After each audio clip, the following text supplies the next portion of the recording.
Begin with our International Democracy Day conversation with Roland Walker at the offices of the CDD with Kojo Asante. Roland Walker, good morning to you. Well, good morning to you, Mama V, and I hope that, well, since I came or got out of the studio, everything has been going on smoothly. Well, let me just say that you're greatly missed. You see, yeah, Papa, no, sanity. But let's move straight on. We're here to speak about.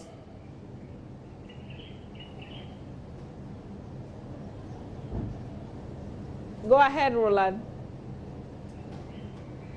Okay, thank you. And today we're here to speak about the International Day for Democracy, or the International Democracy Day, and we know that it's observed by the UN member states. More importantly, it's a day focused on making sure that we have the flaws as far as the dispensation of democracy and its practice in many countries across the world put into sharp focus or onto the front burner for great discussions. And we know we have a very good media, pluralistic media in Ghana, and we have to do the discussions right. We're here today in partnership with Star Ghana at CDD Ghana, the Center for Democratic Development, and we're here with the Senior Research Fellow for CDD Ghana, Dr. Kojo Asante. Good morning to you, Dr. Asante. Good morning, Roland. Okay, but I first would have to interface my conversation or start with asking just a normal question. How significant is the day in itself? Well, of course, we know countries would have to be asked or perhaps encouraged to adopt great democratic tenets. Yeah. But if we have a day set aside for it, how significant could it be? I think it's significant because, I mean, for those of us who watch democracy, it's a day-to-day affair for us. But I think for a country, it's a time for reflection. And people should not forget that democracies also suffer reversals.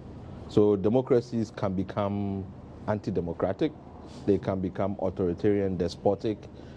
So it's not guaranteed that when you are practicing democracy, it just continues. There's a lot of work you have to do to maintain it, to improve on it. So I think it's always a good time every year for countries to reflect on how well they are doing, where they are going wrong, and how to correct it. At the end of the day, we know that we have to break the discussions back home. Yes. We're not talking about Ghana per se. We're talking about Africa. Sure. What would you say, per your own studies, your own activities with the work you've been doing all these years, and your own observation, are we doing as countries on the continent as far as adopting the tenets of democracy? I think one thing is very clear, that Africans overwhelmingly support democracy. If you look at the Afrobarometer data over many, many years, the support is, on average, the good countries are doing 70%, 80%. So the citizens, ordinary citizens on the continent, support democracy and the tenets of democracy. Of course, there is a deficit in terms of how much democracy they want to demand and how much is supplied, in terms of accountability, ensuring that democracy provide the dividends that they need. So that gap is still there. But if you think way back into, say, the 80s, or, since the 90s, you can say that now on the continent, elections are normal, all right? There are issues with the elections, but definitely it's a better scenario than term limits are normal. There are countries that where presidents have tried to reverse that or remove that, so those issues are still there.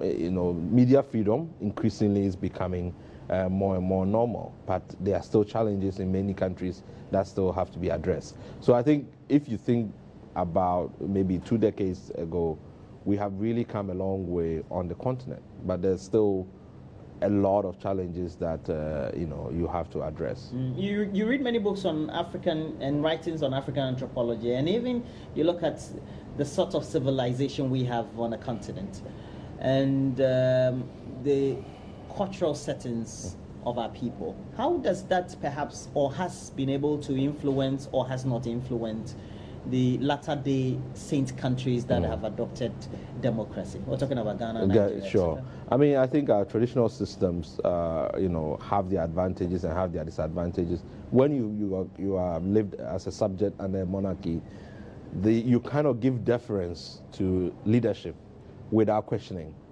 In a democracy, you are supposed to hold your leaders accountable. Speak your mind. Let them know what you need. So I think in many ways, we still have some struggles with that.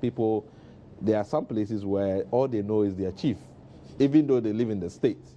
So maybe in the advent of media, they can call, a radio station and express their frustrations, but they will never go and call because traditionally that's not allowed. So we have these core systems where we are, transitioning into a democratic state, but at the same time, we have these other forms of governance that people have to deal with every day. I mean, even in Accra, there's a ban on drumming. How do you reconcile that with a society where people have freedom of movement, they can, all express themselves? So I think, how do we reconcile? It's going to be challenges that we deal with going forward. At the end of the day, Ghana has done so well. In the Fourth Republic since 1992, yes. We had a government that came in 1993, and since then, we've had almost like transitions that have become not only normal, but become almost like the norm, but now deepen what we have. Yeah, sure. How far do you think we've come? No, I mean, I think Ghana still remains the beacon. It's a model in Africa. So in East Africa, in Southern Africa, you can say there are a lot of good regimes.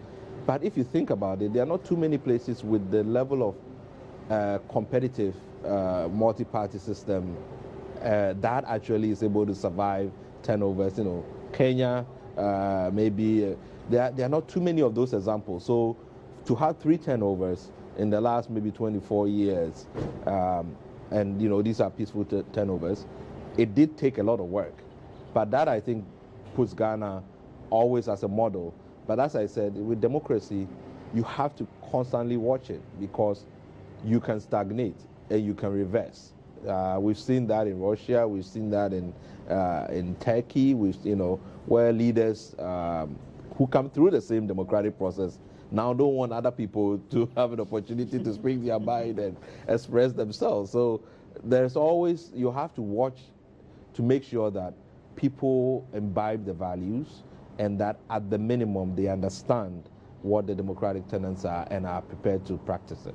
And that is why continuous improvement is always important in total quality management as far as we're concerned. Yeah. But when we have to come to our own, what has become integral is that we've had a media that has been strengthening in terms of its resource base, that's right. in terms of the human resource, that's right. And now even the financial resources of the media also improving, etc.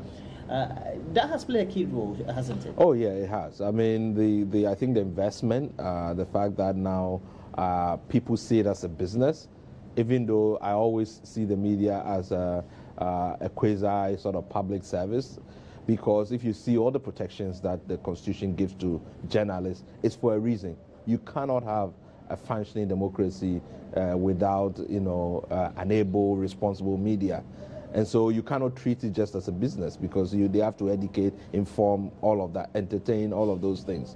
But I think that investment is important, and that also pushes other people who maybe one-man journalist or whatever, one-man newspaper, to also, there's a plurality. So in some places we get rubbish, to use my word, and in some places you have very good stuff. So at least it's not just rubbish you are getting.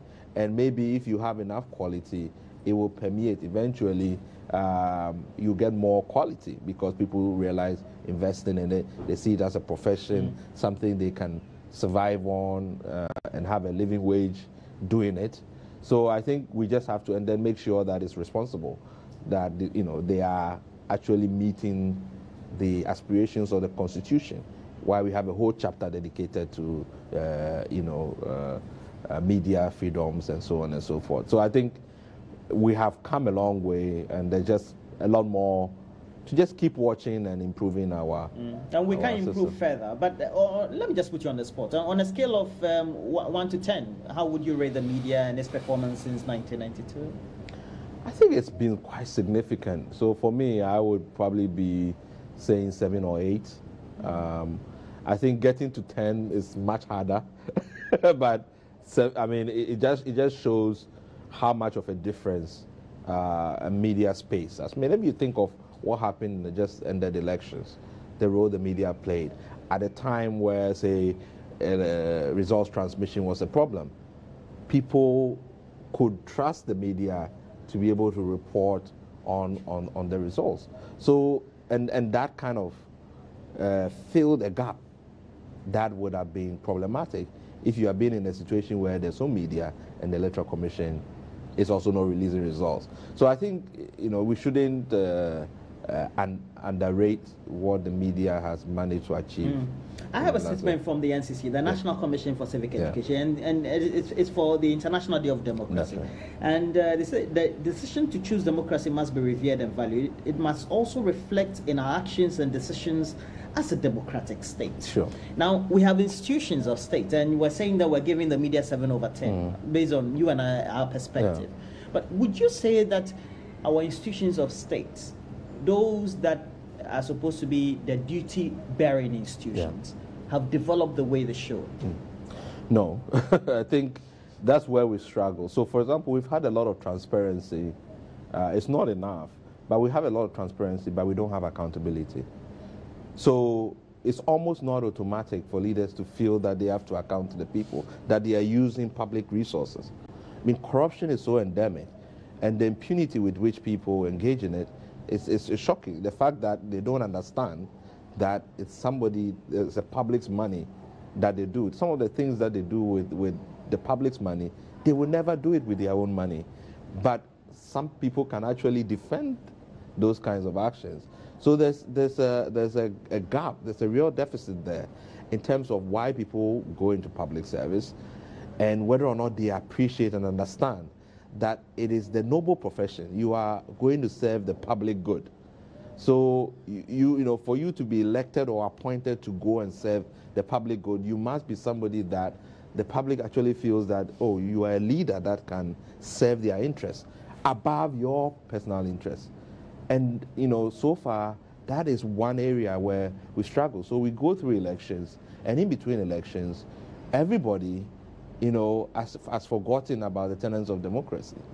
You know, yes, they would make themselves available to be questioned and so on, but they themselves don't see that it is a principle that they should be the ones accounted. We don't even need to prompt them, you know. But if we are not, and I think citizens also are not equipping themselves with the right kind of information to say, okay, you know, where is our money? Why did you do this? And if you are not, then please, you know, you cannot continue to serve in our role.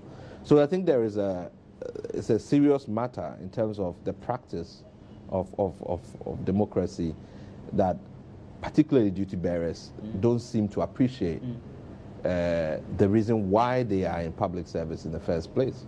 But would you say that the citizens' own ableness, their agility, and their consciousness perhaps may have improved? And so, even, for example, the president, his party, in the last election, promised to have an office for special prosecutor. Is even now in the news, and the bill is now for discussion, is being scrutinized, etc. That's right. And that, even to the point where the independence of the special prosecutor is even questioned, also shows that, well, the special prosecutor is needed, but also the consciousness of the citizenry is said to. Yeah, I think it's improved a lot. I mean, we didn't used to talk about abuse of incumbency, you know, but over the years, as we talked about abuse of, now citizens like, okay, we know what abuse of incumbency or vote buying means, or now we know that it's important to separate the attorney generals, you know, make sure that their powers are insulated. So you have now a special prosecutor.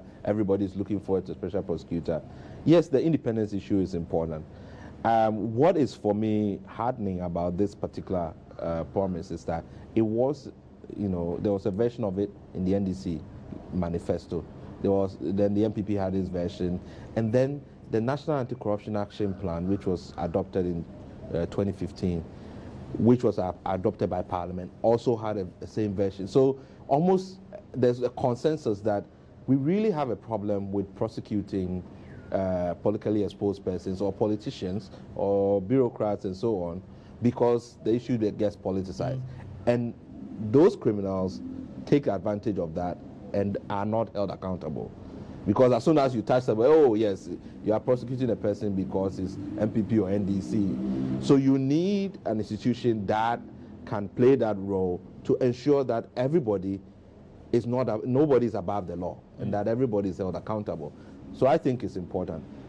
The reality is that in the medium term, you cannot get away from the fact that the Attorney General constitutionally has the power of prosecution. So how do you set up a special prosecutor to ensure that it's still independent operationally without, the kind of influence of the Attorney General? And I think I have been at the hearings of the committee in the last 2 days or so. No, 3 days. 3 days or so. And so far, for me, what I've seen with the committee, there's a consensus around the committee that they are prepared to work to draft the legislation in order to make sure that even if it doesn't get the big formal independence like what Shraj has operationally, in terms of its mandate, how you appoint the special prosecutor, how you finance the special prosecutor, ensures the special prosecutor's independence. Yeah, and that is why the views from you and other civil society organizations and experts at that forum,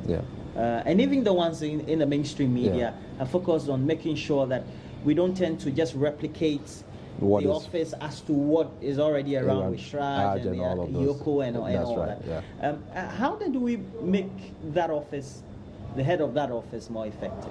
I mean, we have proposed, so we've been basically leading a group of civil society anti-corruption organizations, and we've proposed that, yes, the AG will nominate the special prosecutor, but before that nomination happens, the position should be advertised so that anybody can apply.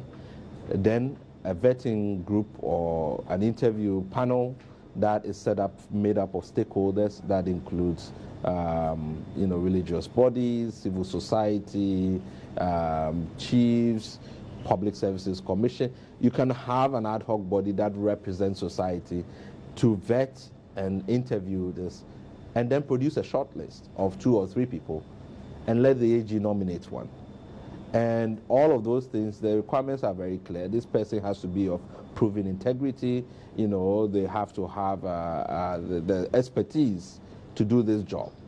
So that when the Attorney General is nominating, that person would have gone through, and also having parliamentary approval around it, so that you also have the political consensus around this person. So there are things we can do to make this person truly independent. That this is not the person that the president has just... So that when the president comes to appoint, it's not the president's choice. It's really the people's choice because of who is selecting the people. And because it's open, anybody who is eligible can apply. So I think there are ways in which you can do this. And for us, the appointment process is one important part of the jigsaw. The other processes are to do with how you finance the special force, to make sure that it's not reliant on somebody giving it money to work, so that when they chase or proceeds of crime, they can actually retain parts of it to finance their activities. So there are ways in which we can do this, and we have proposed that we should basically be innovative with this office, and shouldn't just, as you take the standard text and say, oh, this is how Yoko looks like, and therefore we should replicate the same thing. We tend often on the continent and in our democracy, and what the discussions will be in the media, to always try to benchmark our democracy with the best of the world, which is good. Yes. But how do we do this? A special prosecutor's office and all that within our socio-cultural settings we have in our country. It's very important. You always have to adapt any kind of structure or institution in your own context.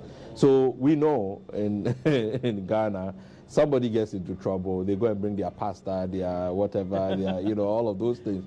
And the rules, how even the operational setup of the office should avoid that.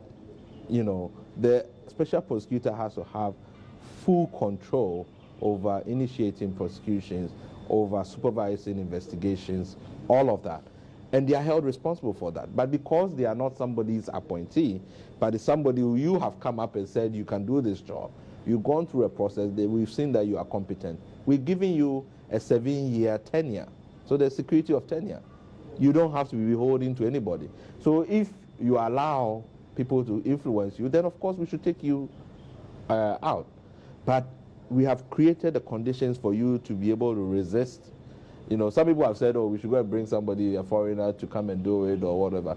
I think for me, it's providing the institutional protections and security so that you can do your job without the pressure that comes from, as I said, family and church and all of those things. And then the citizens can hold you accountable. Yeah. At the end of the day, we know that it's a struggle every day, and you have mentioned that we need to make sure consistently yes. we build on it, and there's always the cyclical satiation to make sure every day we improve. Yes. Now, one of the improvements that I think both sides of the political divide thought that they would bring whoever won the election was election of mayors, or perhaps those who had the various sub-levels of the local governance structure. Yeah. Can we get to that point as quickly as the president would portray to Ghanaians that he wants it? Election of MMDC. Yes, I mean, so come 2019, we want to be able to do that. The president's proposal is that, so instead of having the full constitutional review, there might be 3 or 4 items that we get to vote on. One will be electing DCEs. Okay. I think that will be transformational. So we'll be voting on that in 2019? Yes. I think a couple of things would have to be voted on if they are going to create new regions or whatever. And if you say voting, you're talking a referendum? Referendum, right. So rather than having, because there are so many revisions to the Constitution that it's hard to present, you know, it will be very difficult for people to go and vote unless you write a new constitution. But if you have 2 or 3 items, you can say, okay, elect DCEs, yes or no. Do this, yes or no. It's easier to do that in a referendum. So that is one. And we in civil society feel it's transformational because, you see, one of the problems we also have in terms of why our elections also become very, very intense and acrimonious is the clamor for state capture. Any political adventurer or entrepreneur in this country can only see one ultimate goal, to basically capture the state as a president or whatever. But if people are given the opportunity at local level, at different levels, to be able to participate and take leadership in governance processes without somebody appointing, you know, they can go and compete themselves and because there's a lot of people who have ambition, you know, who want to participate in politics. And it reduces that kind of, I see it as a bigger effect. There's so many people at the base, everybody trying to, you know, achieve just one thing. And I think it creates too much tension. Kenya done it. And for me, I think that will be the model. Now you have governors and so on and so forth. So I think that will be really transformational. And then, as we've seen with election effect, when somebody is elected, now you cannot say, oh, government didn't bring me this or government didn't bring me that. You have to be innovative to make your use of solutions in your, you know, and these are people who will come from the same communities. So you can't go and say it's somebody else's problem. You have to solve it. So I think there's a lot of advantages in electing mayors, and I think it's about time, particularly for cities. That's even an important thing, that we have mayors who will fall by their sword because they didn't perform. And I was having a discussion with a friend who stays in the US, and he says that it's also for Africa crucial in making sure we have the developmental expansions that we need. Yeah. Okay, but let's look at this. At the end of the period, we know that the way we undertake our politics, whatever votes or referendum or perhaps plebiscite, whatever it is we're going to undertake, is always going to be benchmarked or going to be influenced by size of the political. Sure. Wouldn't it make that too partisan? election of MNDC? No, I mean, I think we should go full partisan. I think we've been deluding ourselves. That I mean, you know, just think about. So we should have the parties. Yeah, supporting let them. let Like it happens and elsewhere. It makes it easier because you see, think about it. We have a system where political parties have polling station executives in the smallest village you can find, and yet we say we are doing non-partisan local government elections. Those polling station executives, what kind of political mobilization do you think they are doing? So you cannot. I mean, and everybody knows that basically, even the non-partisan local government election is partisan. That if you don't have political support for one party or the other, it can affect your chances. And people actually make those kinds of deals. So I think that we should make it full so that there's a clear, and people are held responsible for that. If somebody messes up in your local government area, it can affect your chances at national level. You know, so I really think that it is time for us. I mean, Ghanaians have shown that this partisanship, whether or not you do it at national and actually it goes right down to the grassroots. So we should just formalize it, and then you can have, you know, proper control checks on these parties. And one thing though, during such elections, you just have to look at their posters, and you get to find the colors. And you know. Yeah, even what happens in assemblies, we you know, in terms of where people are and so on and so forth. But you see, the beauty of it is that if you are in the stronghold of the NDC in the voter region, you're likely to have MMDCs. But they like to check government. And also, if you, it will be your own people, so you cannot go and say somebody else is responsible for your underdevelopment. You understand? If you are in Ashanti and you have all MPP, whatever it is that you're saying, you will fall on your own sword if you don't perform. So I think there's a lot of incentives that it will be good for our multi-party democracy. Well, we've chopped over 20 minutes on this conversation, but let's try to wrap up on this, and we just have about 2 minutes on this. Do you think that, for example, this year's theme is democracy and conflict? That's right. Do you think some of these things which bring the niggling conflict in our society, if we have to conceptualize what the international theme is, do you think that we can assuage people's feelings or try to have a way around them in terms of things that crop up in assemblies, even approving president's nominees, or even getting things going? Do you think that when these things come into force, we'll be able to rally around them and try to find some proper solutions? I think what I've seen in the year 2000, in the 2012 election and so on, tells me that we have both the institutions and the agency to deal with conflicts. But we also can say that there's, we have protracted conflicts all over the place that we have not really solved. So there are things that backbone. You are there, then it erupts. We really have to look at inclusive societies and really begin to think seriously about the gaps of inequality and so on and so forth, the marginalization of populations, how we deal with ethnicity and minorities and so on. These are critical to any democracy. It's in a democracy that you respect the rights of the minority, because it's a majoritarian rule. So there's an imposition on you to make sure that those who might lose out are accommodated all the time. And I think the more we have to do, the gap between the North and the South, in terms of the North development, it has to be a bedding for us to close that gap, to address the issues of not having enough education, economic opportunities, because those are the things that mitigate against conflict and make democracy strong.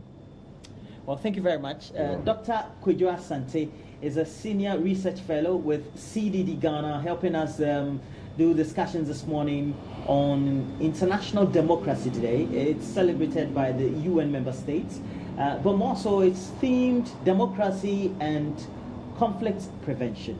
But I guess for many of us, the discussions will be when we get to elect, whether it's going to be midterm or not, the heads of the MMDCs, or even how the special prosecutor, if that office comes into fruition, will perform. Well, we'll see how that goes. But please make sure that you keep the discussions ongoing on your various discussion platforms, and you keep getting interactive on our various social media pages. On Facebook, JoyNews on TV. We have a Twitter handle at JoyNews on TV, and we have our YouTube channel, My Joy Online TV, where we stream live. But Mamavi, that has been the conversation this morning. We hope that you've enjoyed it, and we can pick some few lessons going forward, not only as media, but the other professions that we also tend to practice beyond the media, and also have great insight into many things. Absolutely, Roland. What you've just done is the beginning of a long series of conversations that we'll be having, because later this evening on Ghana Connect on TV, radio, and online, Evans Mensah is going to be continuing with another leg of that conversation. But what you're missing, Roland, is something that's about to happen right here in the studio. It begins now.